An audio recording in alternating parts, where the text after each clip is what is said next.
দর্শক এসটিভিতে স্বাগত আপনাদেরকে আবারও জানাচ্ছি। এই মুহূর্তে রাজধানী আগেরকা থেকে সরাসরি যুক্ত আছি আমি রহমতুল্লাহ। যেমনটি দেখতে পাচ্ছেন যে রিক্সা চালকরা কিন্তু আজকে তাদের যে এক দফা দাবি সেটি হচ্ছে সিটিতে রাজধানীতে তাদের ব্যাটারি চালিত অটোরিকশা চলবে, সেই দাবিতে তারা কিন্তু আন্দোলন করছিল এবং হাইকোর্টের যে রায় সেই রায়টাকে তারা প্রত্যাহার করেছিল। এই মুহূর্তে তারা আন্দোলন থেকে তারা সরে দাঁড়িয়েছেন। আমরা একটু তাদের কাছ থেকে জানতে চাইবো এবং আসলে কেন তারা আন্দোলন স্থগিত করেছেন, আন্দোলন প্রত্যাহার করেছেন সে বিষয়টি জানতে চাইবো তাদের কাছ থেকে।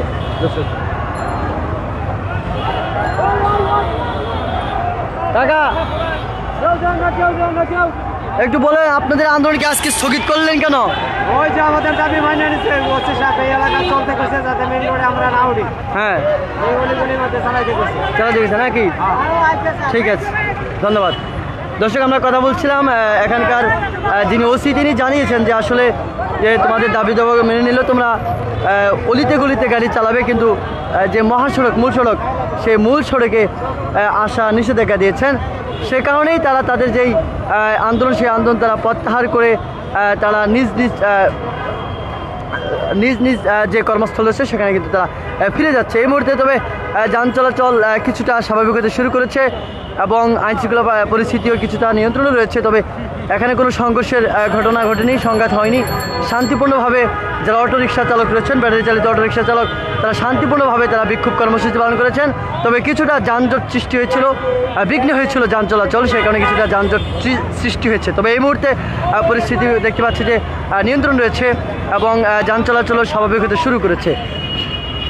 আমরা একটু বলবো আপনারা আজকে যে বিক্ষোভ করেছেন এই বিক্ষোভ এখন তো আপনারা স্থগিত করেছেন, কেন স্থগিত করেছেন?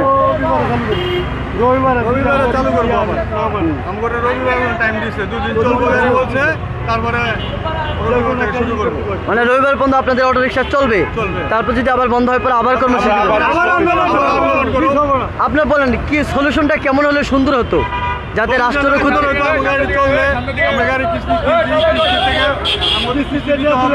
আমরা তো গরিব মানুষ, আমরা তো টাকা পয়সা নাই। ঠিক আছে, বুঝছেন, এই হলো ঘটনা।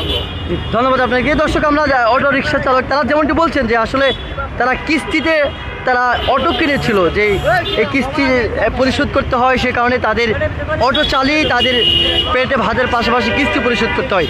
তবে তারা বলছেন যে যদি এটি বড় একটি পরিকল্পনা নিয়ে বন্ধ করা হতো তাহলে হয়তো তাদের যেই অনেকগুলো টাকার বোঝা সে বোঝা তাদের বইতে হতো না, যাতে রাষ্ট্রেরও সুবিধা হতো এবং এই নিম্নার মানুষগুলোর জন্য সেটি সহায়ক হতো, এমনটি বলছেন এখানকার রিক্সা চালকরা। দর্শক